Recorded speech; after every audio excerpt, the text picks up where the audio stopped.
సంకల్పం చేశాను, మీరందరూ చూసుంటారు. డిజిటల్ కరెన్సీ రిపోర్ట్ నేనే ఇచ్చాను.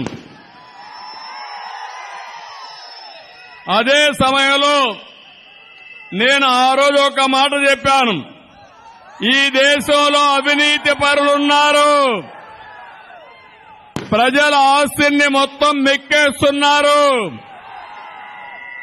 ఎలక్షన్ లో డబ్బులు ఖర్చు పెట్టి దేశంలో ఉండే సంపద కొంతమంది దోచేసుకుంటున్నారు. కాబట్టి 2,000 రూపాయలు రద్దు చేయండి, 500 రూపాయలు రద్దు చేయండి, 1000 రూపాయలు రద్దు చేయండి.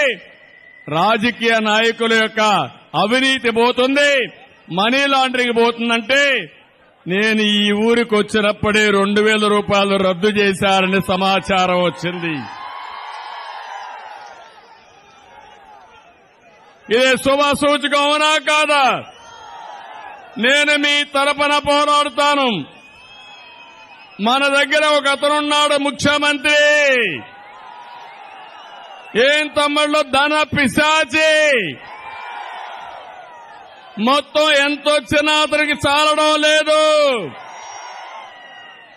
అతను ధన పిచ్చి కోసరం ఒక మాటలో చెప్పాలంటే కొంతమంది అవినీతి పరులు ఉంటారు, ఇతను డబ్బుల పిచ్చ.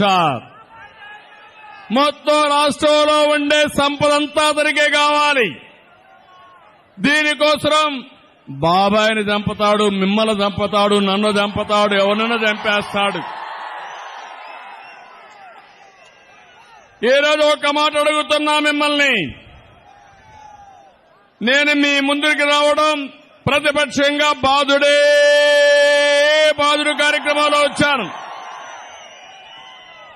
ఇప్పుడు కూడా బాధుడే బాధుడు జరుగుతా ఉందా లేదా? అన్ని పెరిగాయా లేదా?